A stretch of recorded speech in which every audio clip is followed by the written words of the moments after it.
everyone. Welcome back. It is time for another Coffee, Cocktails, and Capitalism. I'm Morgan Reynolds with Beyond the Trend. And today I'm very excited to talk to this interesting gentleman sitting here with me. He apparently, and we're going to learn more, but apparently buys and sells businesses. Is that a fair assessment? Sort of, sort No, of. I it's help totally people. wrong. I help people buy and sell businesses. So I put the deals together and help Like a business broker. owner. Yeah, like a broker, Yes. exactly. Okay. So Daniel Talbott. Yes. Thank you for being on the show. Thank you for being here in our cozy little office space and making the time. I think this is something that a lot of people maybe don't think about on a day-to-day basis. But if you are an entrepreneur and you started a business, it's something that maybe you should start thinking about. Absolutely. Thank you for having me. This is like such a vibe. Well, thanks. We try. So tell me how you kind of got into this to begin with. So by intentional accident, I guess, Okay. almost. Well, start with where are you from originally? I'm from Vero Beach. Okay. So yeah, Another born and I raised. was born and Wow. raised here. We found a whole streak of you guys. It's amazing.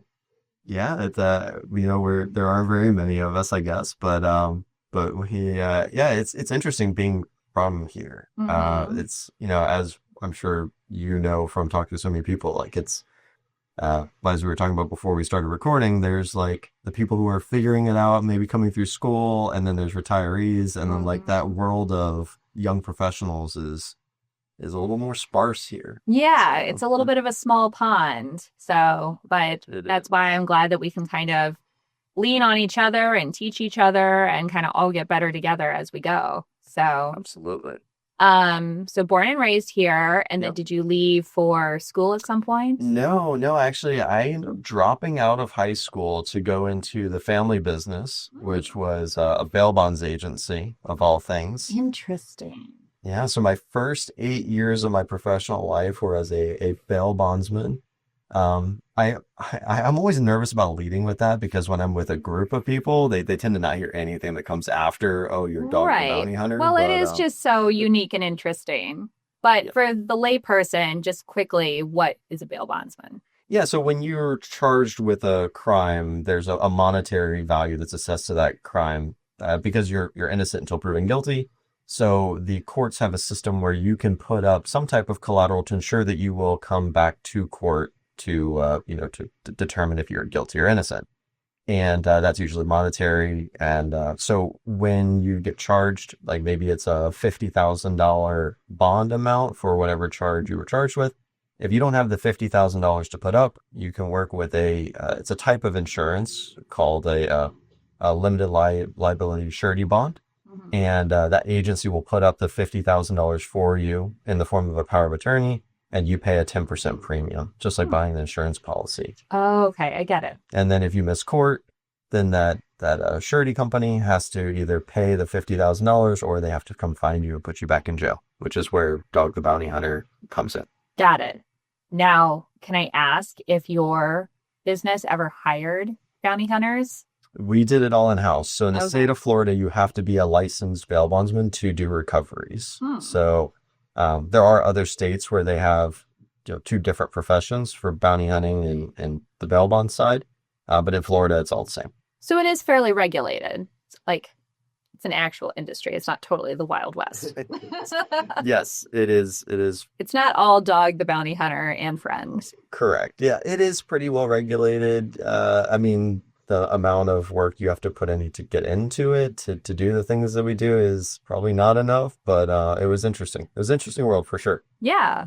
Okay. So you did that for 8 years. Yeah, I ended up Then what taking happened? over the family business. Okay. And I was determined to prove myself. I was determined to build it even bigger. And so I added locations, I hired people, but I didn't go to college. I didn't have a business degree. I didn't know anything about accounting. I didn't know what a P&L was, a profit and loss statement. I didn't know any of the ways to manage a business. Yeah. So we made more money than we ever had before, but the profit wasn't there. Like it wasn't hitting my bank account. Yeah. And I didn't know what was happening. And I ended up with a huge tax bill that was a real wake-up call. And So yeah, I just realized like this was not working. Yeah. So I started scaling back. I ended up back in the first office I was in, basically working by myself, and I had a lot of free time. So I said, you know what, I'm going to go back to school for accounting and figure out where I went wrong. Hmm. And I really fell in love with understanding the financial underpinnings of business. That's so interesting. I can relate a little bit. I hated accounting in college. I did not pay attention. I did not learn anything. And then I started my own business and had to learn it. And now you kind of understand like it. If you do understand it, it influences everything else that you're doing in a lot of ways. Absolutely. And it can be your best friend or your worst enemy, I think. Yeah. Absolutely. But when I was in school for accounting, I was 26, 27. I still didn't plan on becoming an accountant. I got a real estate license actually. That was going to be like my exit strategy to get out of the business. Yeah. And I sold a couple residential houses. I was actually working with Dale Sorensen. I was working out of their office just down the road. Great. I met some great people that tried to help me get into the business, but selling residential real estate just wasn't really my thing. But there was a small chapter in getting your real estate license that talks about business sales, and I just was fascinated by it. So, ever the ambitious entrepreneur that I was, I said, well, you know what? I'll just be a business broker, and in your mid-20s, people just don't take you seriously. So yeah, I ended up going into accounting. Oh, that's interesting. So you had figured out you wanted to kind of go into this business that you're in now. Yes. And you felt like you just weren't quite able to get people to. Yeah, I mean, I hardly knew anything about business yet. Yeah. So, I just was, it was, something that I thought I could do, but realized I needed a lot more practical education to exceed at well. And I'd love to say that the next 10 years or whatever it was, 7, 8 years were in service of that, but it just kind of happened by accident. Well, sometimes the best things in life do happen by accident. That's very true. You can't plan them all ahead of time. Before we completely skip over it though, as an accountant, did you just go and get a job at a firm? Did you do that freelance? So I really struggled with that because I was in my late 20s. I was a business owner.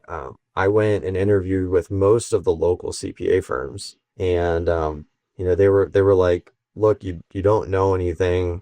We hire high schoolers to open the mail and to prepare, learn how to prepare returns, and it just doesn't make sense." And I was like, no, I'm okay. I gotta work for $12 an hour. Like, I want to learn. I just want to get in. Yeah. Yeah. So I struggled with that, but I ended up landing a job as a paralegal for a tax attorney and got into helping other business owners with their tax situations. And so from the very start, my first job in accounting was very advisory centric. So I was always more of an advisory accountant, helping people make the best decisions for their for mitigating taxes or for improving cash flow, understanding the financial health of their business, rather than actually like the traditional path of like being a bookkeeper or being a tax preparer, right? Which actually came back to haunt me a little bit later on, but it ended up working out for the best. Okay, interesting. So how long were you there? That was about 2 years. Okay. About 2 years. I loved the small business clients, but the high net worth individuals paid a lot more. And so we just had kind of a misalignment in where I wanted to go professionally. So again, and there's a theme here, me being wildly ambitious. It's like 2 years, I could be on my own. So I started my own consultancy and couldn't get any clients. But I did meet It's okay to be optimistic, right? It's okay to believe in yourself. Yeah, the whole like if you build it, they will come thing just does not work in entrepreneurship. Well, you do have to have a little bit more of a game plan. Yes. Yeah, for sure. Yes. But luckily, I was messing around on LinkedIn one day and I met some startup founders that wanted to serve solo entrepreneurs in the tech space with their bookkeeping and tax needs. And I had just enough experience that they got excited about what I was doing, and they moved me to San Francisco. Oh, interesting. I just gave a talk last night about branding yourself and using tools like LinkedIn correctly and things like that. So good for you. It was wild. I found out about the startup and I noticed that their content on LinkedIn was just getting no engagement at all. Mm-hmm. So I realized if I wanted to get on their radar, I just needed to engage with their content on LinkedIn for a short period of time. Mm-hmm. And after a couple comments referencing some other publications that they had done, I managed to get into the DMs. We had a meaningful conversation, and then just a serendipitous event. We figured out that through conversation, we were all going to be in Dallas on the same weekend. They were visiting their CFO. I was visiting my brother. Oh, cool. And so we had a 4-hour conversation in a coffee shop about our passion for serving small business. That's And amazing. and they offered me the job and to relocate me to San Francisco. Wow. That is so cool. Yep. You are the second person I know who made a meaningful career switch by commenting and engaging with a brand's social media. Yeah. So it's not frivolous, people. Social media works, okay? It's worth it. I mean, I've never gotten a job by just submitting a resume. Other than my very first job in accounting was by submitting a resume. Every opportunity I've had since then has been through LinkedIn, through social media, but LinkedIn was in particular. Well, it's a tool that you can use to connect and build relationship with people. 100%. Absolutely. All right. So now you're in San Francisco. Yes. Then what happened? What happened next? Okay, so here I am all of a sudden in San Francisco. I'm an enrolled agent, which is a credential offered by the IRS. So I've got a couple years of experience. I do have some success stories at that point, but now I'm surrounded by startup founders. We're working out of a startup incubator, so I'm on the 27th floor of a high-rise in the financial district of San Francisco. I'm surrounded by these incredible entrepreneurs. Some of the investors and principal owners of this incubator were Garrett Camp of Uber, Hooman Radfar of Addis. There's a handful of household names in the startup space. They were in this incubator with you? Yeah, they owned it. And actually, some of them were advisors for us. So I'm like surrounded by these multi-millionaires and a billion. Garrett Camp's a billionaire. And they're calling me a subject matter expert. And I'm like, I kind of think you guys are a little crazy. But I was like, I major imposter syndrome. Like I learned what imposter syndrome meant in those early days of being in the startup. 100%. Yeah. But the more I got to know everyone, like even the ones that had like worked at Google or worked at Facebook, I realized that we were all just figuring it out. Mm-hmm. And being a high performer was more in like the ethic that you show and showing up and taking on hard challenges rather than what you know or what you've done. Mm-hmm. So I was just able to, within, about 6 months, like kind of make a name for myself and really well establish myself on the team. Wow. Speaking of that, though, what do you attribute your ability to kind of keep going to? Because for a lot of people, some of those twists and turns and pivots or, facing that imposter syndrome and things like that can just be so daunting. It makes people back away from their dream or what they're really trying to do and achieve. Yeah, there's a post on Facebook that I get reminded of every single year when my Facebook memories comes back around. Yeah, it's that awesome tool. Yep. It was 6 months before I started this job. And I posted on Facebook, if anybody follows me, like, you could go far enough back and you'll see it. And I said, how would some guy from a small town like Vero Beach ever get a job in the tech industry in New York or San Francisco? I couldn't imagine it being possible to the point that I posted about it. And then 6 months later, I'm working in San Francisco. So whenever I felt nervous or like an imposter, I was like, well, I asked for this. So we're here. We better do it. That's so interesting. So were you saying it in kind of a like truly this could never happen? Or like this could never were you happen? Genuinely asking? No, like I was just like, this could never happen because I heard about people having these massive exits and not like the Mark Zuckerberg and, the big names in the tech world, but the 200th employee of Facebook who, when they IPO'd, became a multimillionaire. Yeah. And so I heard these stories of people who, went to Stanford and, they grew up in these major metro areas and they were getting these opportunities that were resulting in this major come ups in life. Right. And I was like, if you're from Vero Beach, that doesn't happen. And yeah, But it so kind of sort of did. it did. Yeah. All right. So then Not for millions of dollars, but I was in the room. you're in the room. Well, just that experience is like invaluable. Like I'm salivating and very jealous as somebody who's in a tech adjacent field. All right. So you're in San Francisco and then somehow you made it back here. Okay, so I mean, I learned so much in San Francisco. I'm surrounded by venture capitalists. I'm surrounded by startup founders, real high performers. So, but one of the most important things I learned was we were building a venture capital backed accounting firm, essentially. A venture capital backed Accounting firm. Yep. So we were offering bookkeeping and tax services to solopreneurs, but we had raised a Series A, which was usually the second round of investment you take on. So we had raised $9 million. So we were able to dump a ton of money into marketing. So we had all of our leads came from social media or SEO optimized blog posts. And I was the native English speaker of the founding team. So I took over sales. And my calendar was just full all day, every day, talking to business owners that needed help with their accounting. Was there a specific Valprop there or like a platform that you guys had built specifically for this, or what was kind of the differentiator? Yeah, so we were trying to bring more awareness to the S corporation tax election and how it could potentially be utilized by the smallest of small business owners. Okay. And the most successful campaign that we ran was like a lookalike case study where we used a real story of someone who really saved money on taxes, but we anonymized everything, of course. Right. And we just got a ton of leads from that. That was probably like 60% of our inbound traffic, and then 40% came from the blog posts. And how many years ago was this? This was right before COVID, so 2018. Okay. Interesting.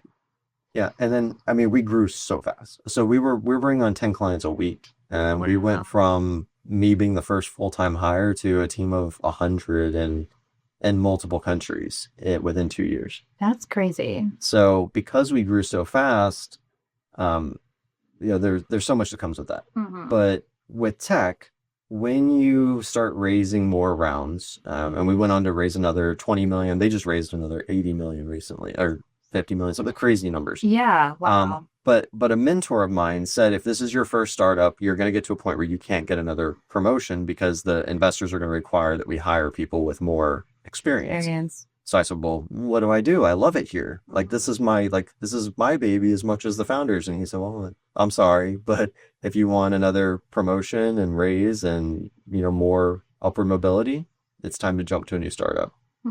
So I sent one message about one open job listing of a very similarly positioned company on LinkedIn. And within a half hour, I was on the phone with the CEO. Wow. And so I very quickly found myself in charge of a team of 15 CPAs. Mind you, I've only been in accounting at this point for 4 years, but now I'm a senior tax manager with 15 CPAs under me. That's crazy. Yeah. What was the toughest part about that? So at that point, I wasn't scared to manage a team of CPAs because I managed a team of really exceptional sales professionals, and we did a consultative-based selling process. So everyone on my sales team had a license. They were certified financial planners, attorneys, CPAs. We had some real legit experience on our sales team. Yeah. And I kind of knew how to build processes at scale at that point. So I was just really excited to be leading a team of CPAs. One, because it wasn't lost on me. I knew what that meant. I knew that I had made it and I would forever be a tax manager with legitimate experience.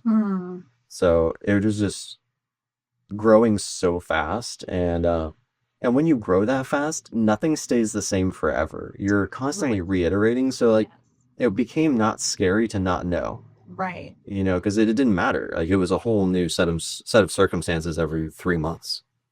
I think that's such an important life skill set, is to be comfortable in the not knowing, or, the venturing into the uncharted on a regular basis.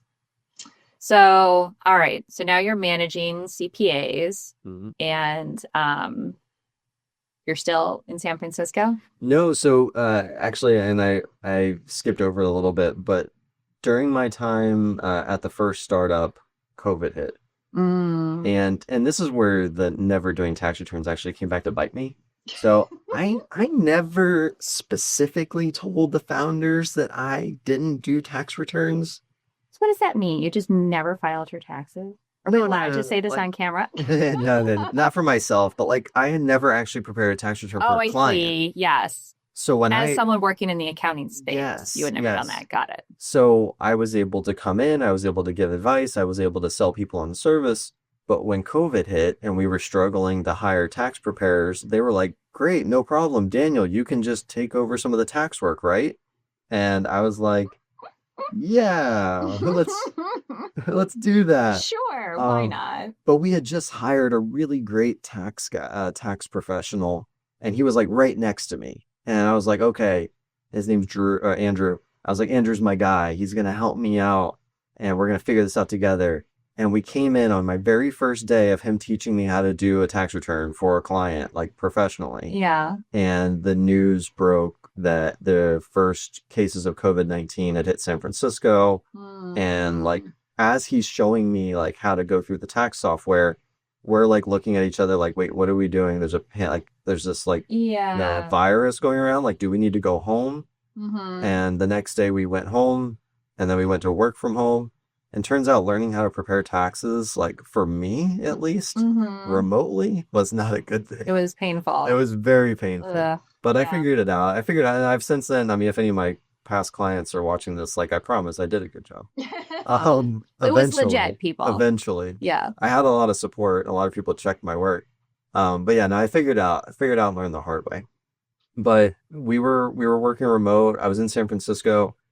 I wasn't used to being cooped up in a small apartment. And for a while there, we were still getting out. Like we'd go and hike the regional parks and like get some outdoor time. Mm-hmm. And then they locked up the regional parks. Yeah.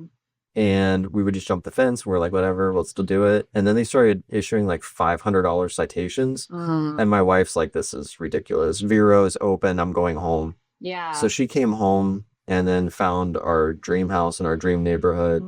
And so like at the time, the leadership team was like, we're going to come back to the office at some point.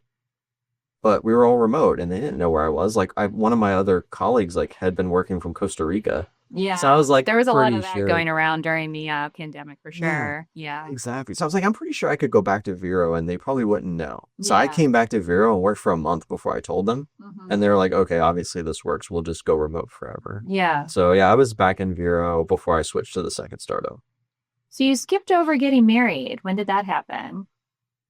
So we even like found out about San Francisco because we eloped the year before I got the job. Like before I even knew the job was on the radar. Oh, Yeah. so you met her in Vero. Yeah, Oh, we met. okay. We Yeah, met yeah. in Vero when we were 20 years old. So Okay. she was with me through like the entire bail bonds thing. Okay. She was there for the journey. The whole She's journey. the ride or die. The ride or die. Awesome. She's seen me. She and I have gone broke multiple times together, so she knows what this is all about. And The for better or for worse rings true. I understand. the life of being with an entrepreneur. Yeah, it's true. It's tough. So yeah, no, we eloped in the Northern California area, Big Sur. Cool. Yeah. So we knew the area was pretty cool when I got the job offer. Like we Mhm. never planned on living in San Francisco, but like I wanted to be in the tech world, and we had already kind of been there, so Yeah. we knew like what to expect. Mm-hmm. So yeah, so we got married, and then a year later I got the job offer, so I was living there. Okay.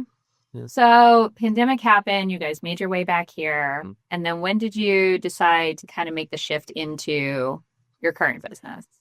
Yeah, so part of the culture with the startup community, especially at the time, the side hustling was like pretty normal. Mhm. Pretty much everybody was doing something on the side. Yeah. And we had such a narrow client focus that the leadership team was like, if the client's not a good fit, you can do whatever. Mm-hmm. And I had established all the relationships with the influencers that we worked with for marketing. Mm-hmm. So when I jumped from one startup to the next, a couple of the key influencers were like, hey, we really like you.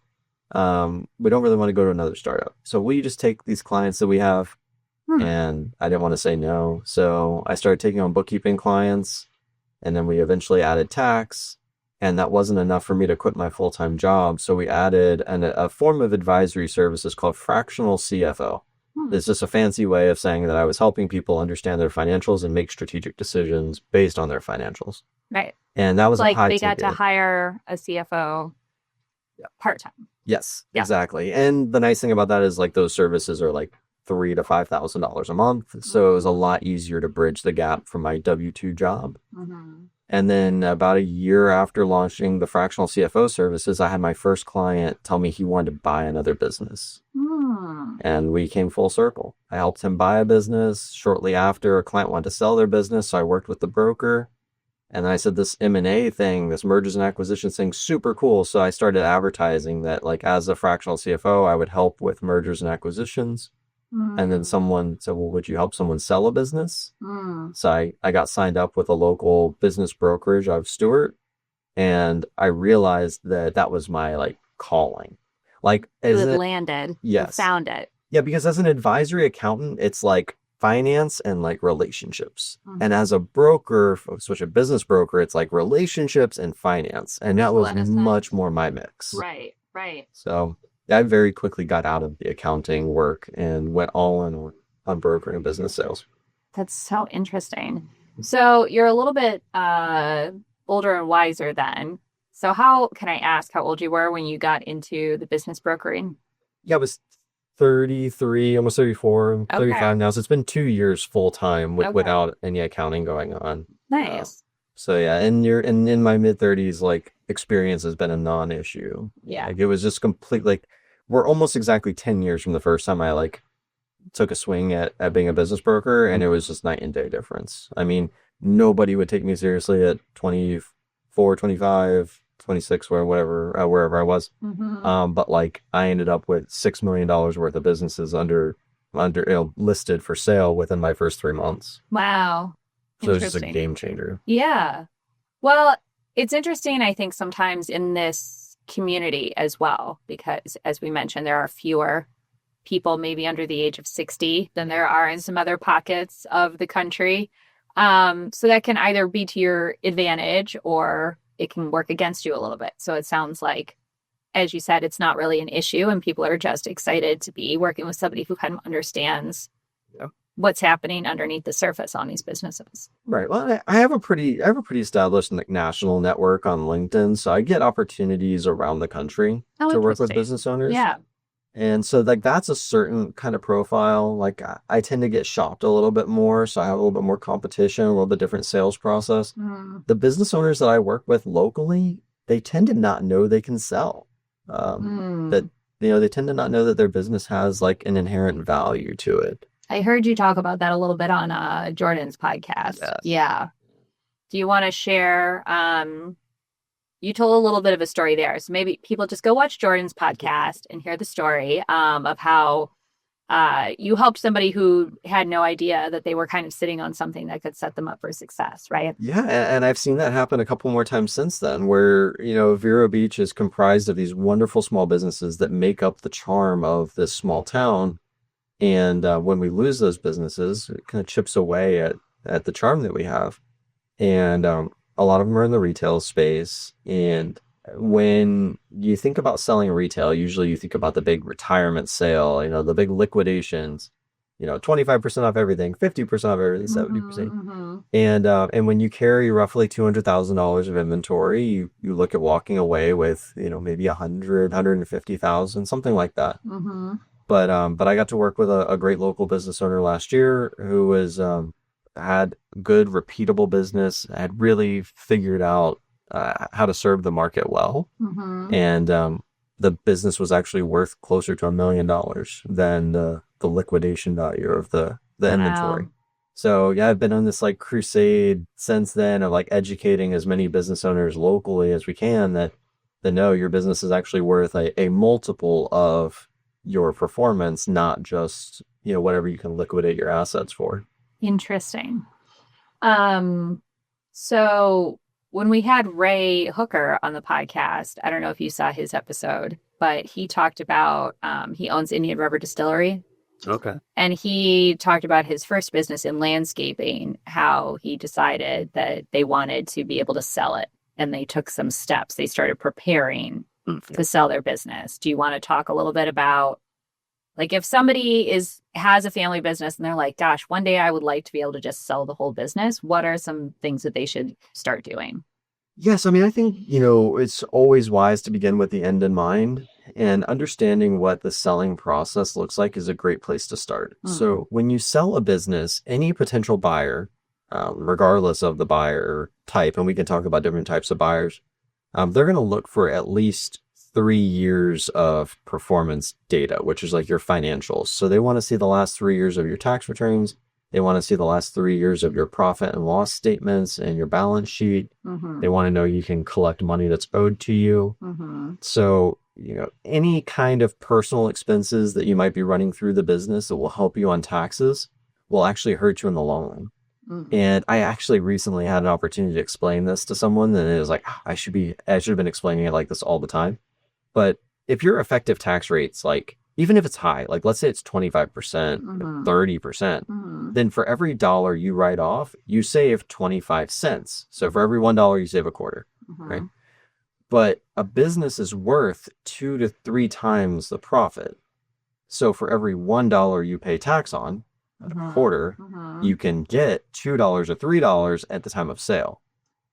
So Okay. it's best to start paying taxes. So better to start keeping some of that money in profit Yeah. rather than Yeah. trying to write everything off if you're looking to sell, is what you're Yes. saying. Yeah. Show it to the IRS, pay the, 25%, because you will get 2 to 3 times that money when you sell. Okay. No, that's good to know. What about like types of businesses? Like some categories are, I'm sure, easier to sell than others. Yes. So with the emergence of AI, Mm-hmm. people are going the opposite direction. So everyone is very interested in community-centric businesses. Things that AI can't do. AI can't put a roof on a house. AI is not going to come in and fix your plumbing. It's not going to rewire your ceiling fan. Mm-hmm. So the trades, home services are very hot. Everybody wants a home service business these days. Interesting. Accounting practices are a wonderful space to be in because, depending on the type of accounting practice, like a bookkeeping shop, there's not a huge moat, or it's not a huge barrier of entry to get into. And it's relatively easy to scale. But every business needs good books. Everybody has to file a tax return. So and even though AI and the version 2.0 accounting firms would like you to believe that can all be done on the internet, I was one of them. I was in that space in San Francisco, and I'm telling you firsthand, people would rather have a relationship with the person giving them financial advice. Absolutely.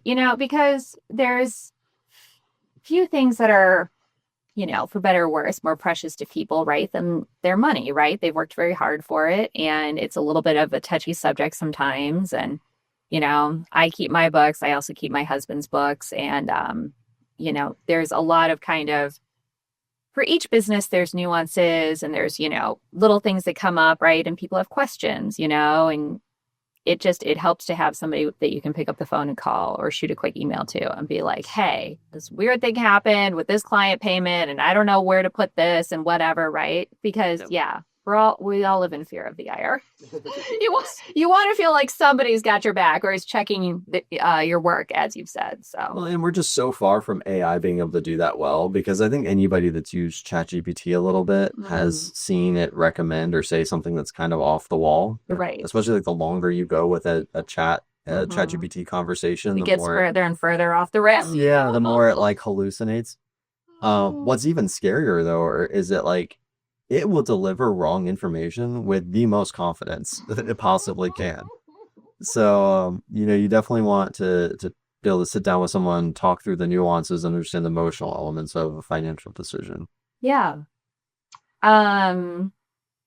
Is there ever, what are businesses that people, they're maybe not good for resale, but maybe it would be good to get a fractional CFO to kind of help you just optimize your profit while you're in it, so that then you have something decent to leave with, even if it's not a sellable business. Yeah, I mean, I think that most businesses at a certain point will benefit from someone like a fractional CFO. Now, since my time as a fractional CFO, I've kind of switched up my position on this a little bit. I think that there are different types of professionals representing themselves as fractional CFOs.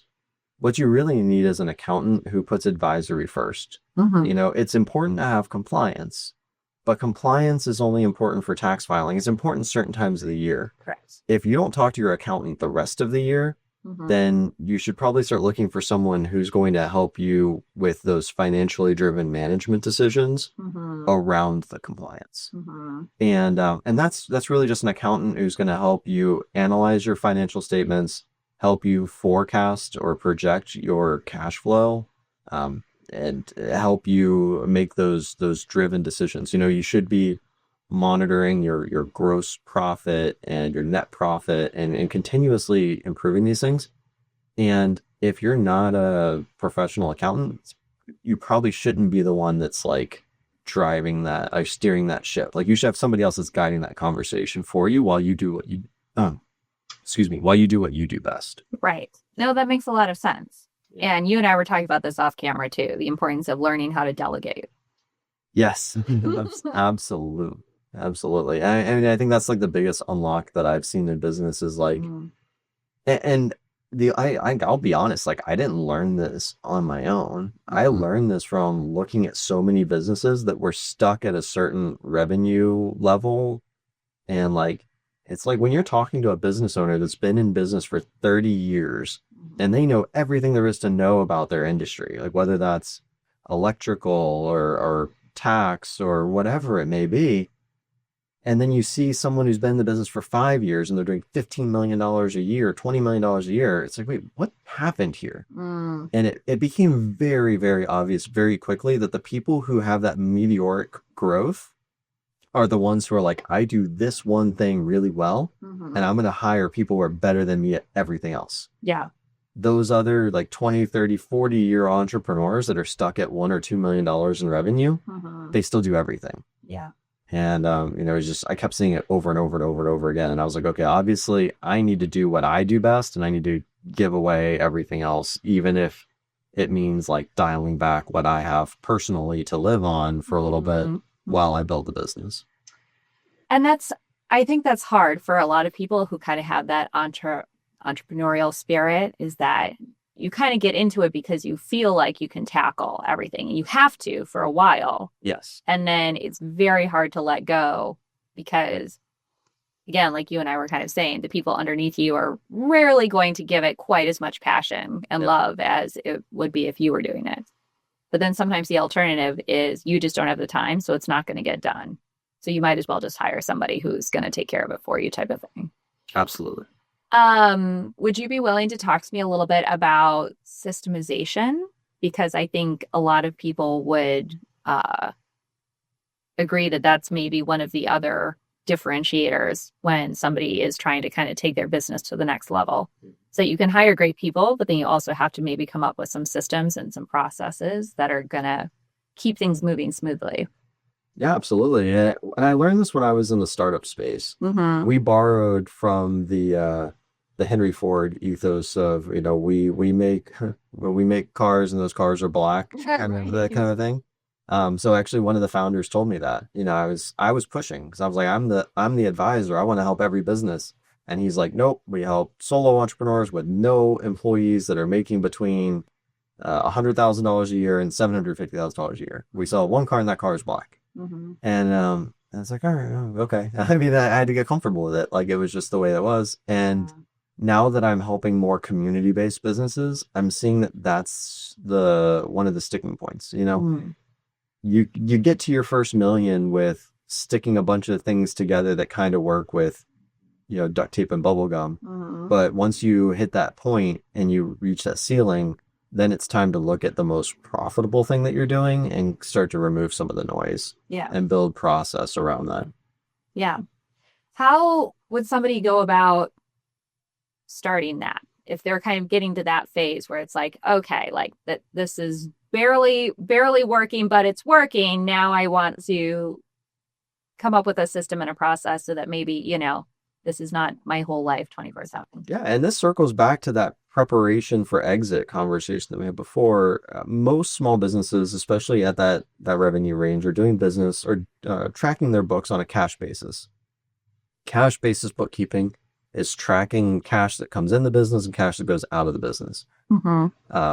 A more advanced version of your accounting is accrual. I'm not trying to laugh at you. I think it's funny that we have circled back to an accounting conversation. But yes, it does.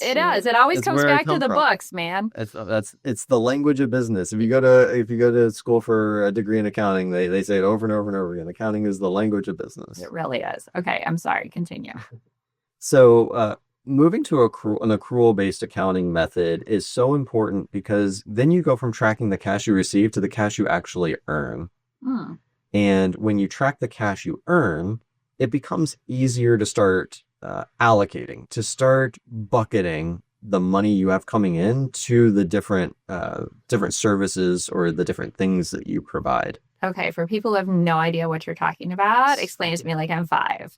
Okay, so if you sell a product, if you have a store and you sell shoes and you sell shirts and you sell accessories and your shoes are at a 50% markup, or you just 100% markup, you double your money, right? Let's say the cost of the shoes is half of what you sell them for.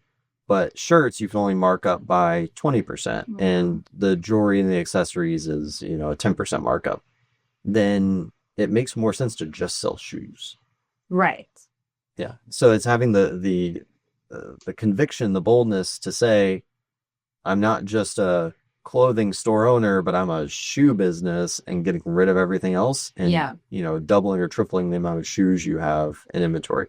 And that applies to everything. I mean, that could be an electrician who, rewiring a whole construction project is a big undertaking, is an awesome project. And you get to talk about it with all of your networking circles, but you made a 6% profit margin versus like making a making a 50% profit margin by installing a ceiling fan.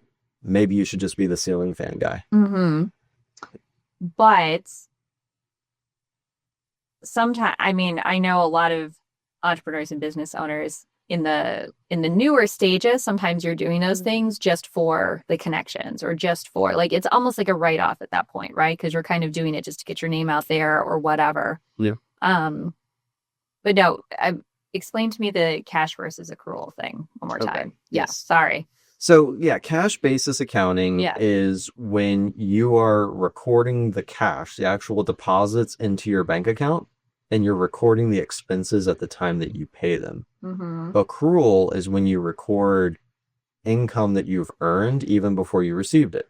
So if you do a project and that project is worth $1,000, you would record the $1,000 of sales, of revenue, even before they've paid you, because you're accruing that income versus waiting for them to actually give you the cash. Got it. And it's a more accurate representation of business performance, because your business is worth a multiple, 2 to 4, 2 to 5 times what you earn, not what you actually receive. Interesting. Okay. So that's something that you can do, that you can start switching over your books to if you're thinking about an exit type of thing. It's something that you must do. Okay. If you don't do it when it comes time to sell, we're going to have to talk to your accountant and go back and do it anyway. Otherwise, and this is unique to us, I think. I mean, I've talked to a lot of other folks in the space, other business brokers, and they don't even worry about it. But here's a real situation.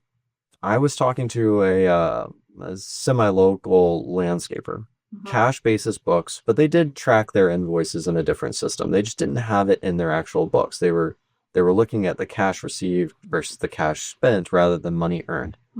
And when we looked at merging those systems, we found that at any given time, they were owed about an additional $300,000.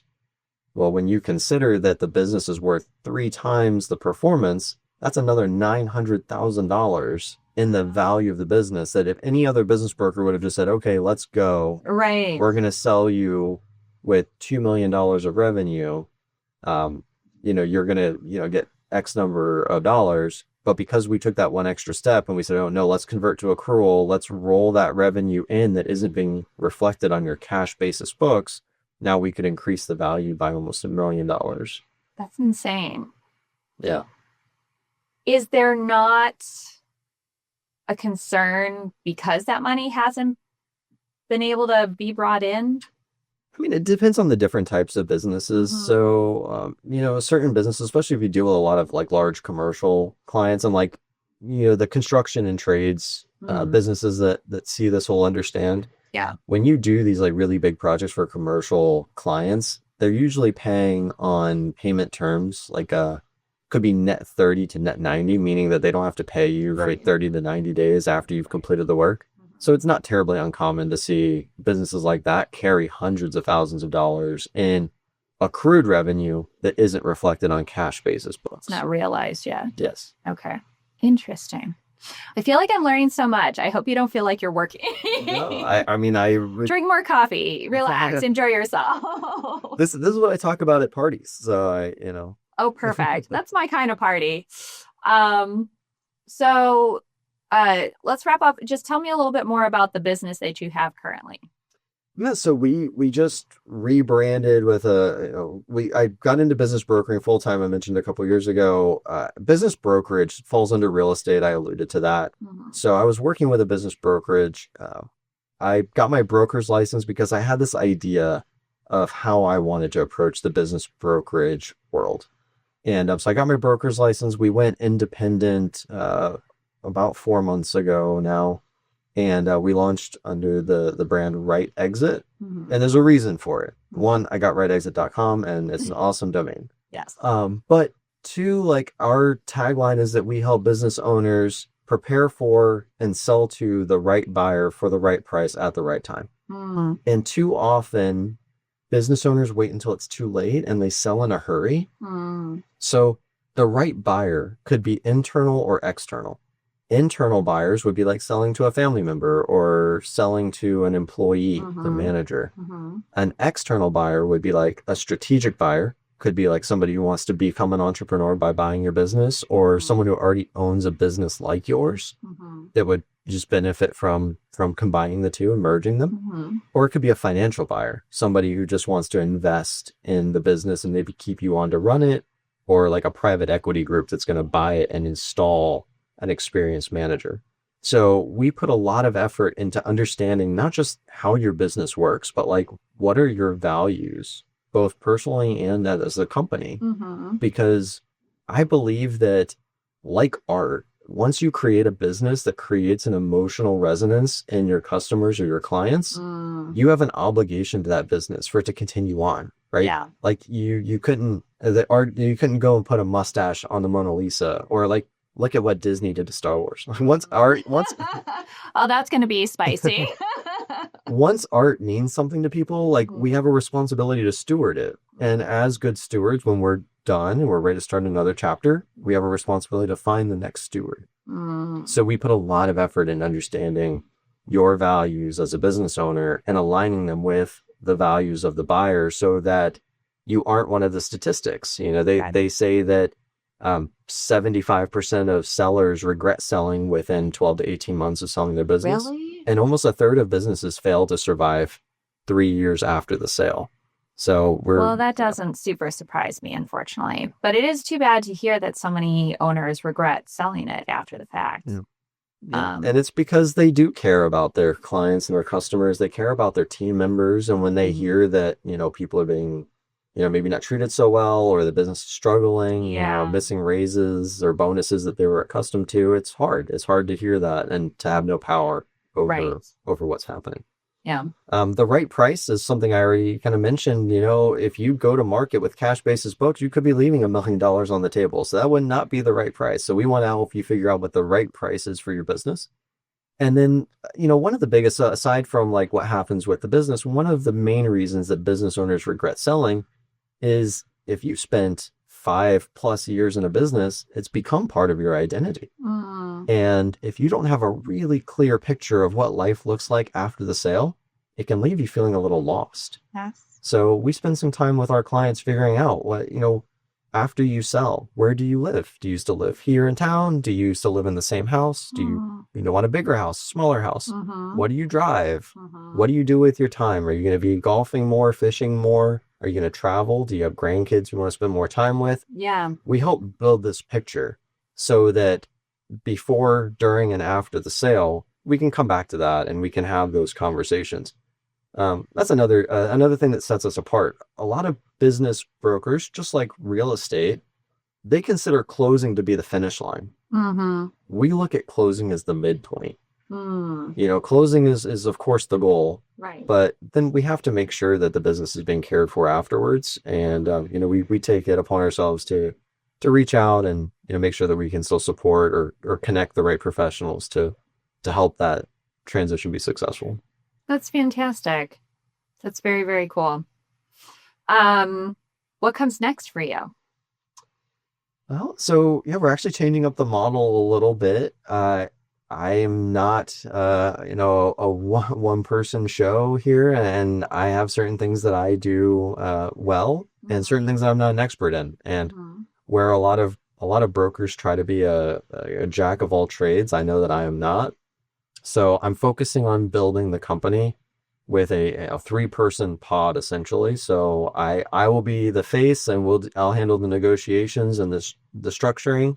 But we work with a phenomenal CPA and an analyst to help with the financial projections. So he's even more experienced than I am in that. So it's better to have a professional that has a decade of experience looking at those things.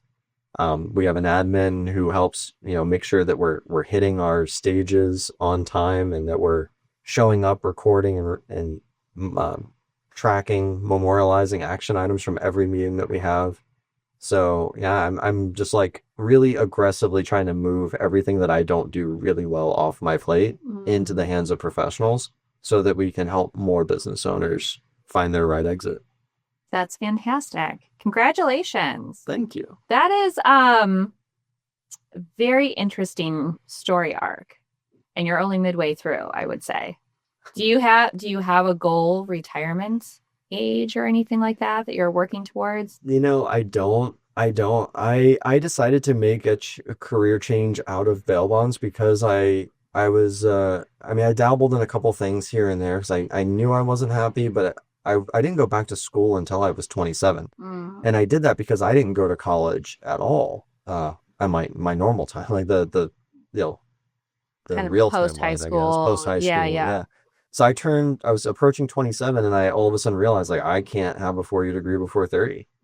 So my whole mission became to like figure out what I really want to be doing by 30, spend a decade like getting really comfortable with it, and then like 40s were off to the races. So Yeah. I'm not even thinking about the end. I wasn't supposed to be self-employed again so soon. I was still supposed to be like working and learning, but I saw a hole in the market that needed to be filled, and ever the ambitious entrepreneur. Here we go again. Here we go again.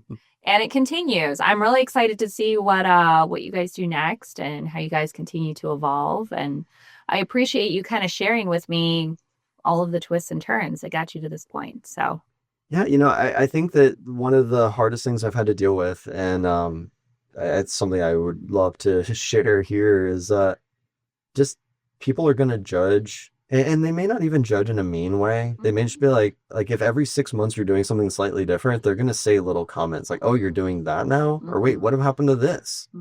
And recognizing that everything that you do is a stepping stone to the next thing to get to where you belong, and just blocking out that noise. Like that was probably the hardest thing that I did, but like once I got really comfortable with that, I started going faster. And like now got to a place where like RightExit is the mission that I'm supposed to be doing. Like this is the spot. Like I was leapfrogging, from stone to stone, and like now I've got to the other side. Like this is where I belong. And I used to hate the quote that you should find the thing that you could be best in the world at. Because I was always like, I can't be best in the world at anything. yeah. But now I'm finally somewhere where I think I could be the best in the world at this. Like I love it. I love it so much. And I feel like I'm serving. And as long as I'm serving, then, we're just, can't be stopped.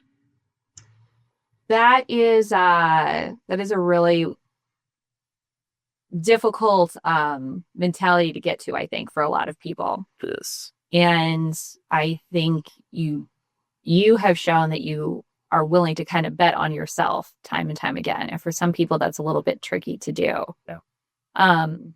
But I think I also kind of heard in your story that you are pretty good at finding people that you can learn from and Yes. look up to, and then you can block out the white noise and really listen to the people who are actually going to benefit you in the long run. Yeah. I mean, and that's like 100% of what I've done so far has been like figuring out something I wanted to do, having people tell me like, hey, that's harder than you think it is. You can't actually just do that. And then I was just like, oh, okay. And then I call somebody who's doing it, like literally, like I look up their phone number and I call them and I say, hey, I'm really interested in what you do. Can I ask you some questions about that? How do you get that license? What's that process? How did you get your first job? How did you get your first client? And like people love to share. Like if somebody randomly like messaged me on LinkedIn and was like, hey, how do I become a business broker and like start my own brokerage? And like I would burn so much of my time telling you how to do all this stuff. Yeah. Just because like I love it and I had to figure a lot of it out on my own. But I also had a lot of help from people that I randomly called like that. So I would love to give back. You would pay it And forward, yeah. yeah, and I think most people in most professions are like that. And if you pick up the phone, you call somebody and they're a jerk, they're one in a million, like hang up, call someone else. Like you won't strike out more than once, I promise. Yeah. No, that's really great advice. Ask for help, right? Listen to people, and then block out the haters and the white noise, right? That's right. You can get pretty far in life. Yeah. And don't live the same 6 months for 10 years. Live a new 6 months every 6 months until you figure out where you belong. That's fantastic advice. All right. So how can people learn more about your business or hire you or recommend you to somebody that they know? Yeah, so you can find us at www.rightexit.com. Awesome domain. Thank you. Daniel at rightexit.com if you want to shoot me an email, or you can find me on LinkedIn primarily just by searching Daniel Talbott. Awesome. Thank you so much for spending some time with us today. Yeah, thank you. All right, guys, go look up Daniel's stuff, follow him everywhere online, and give this a like, a follow, a subscribe, all the things, and we will see you next time. Thanks for joining us. Bye, everybody.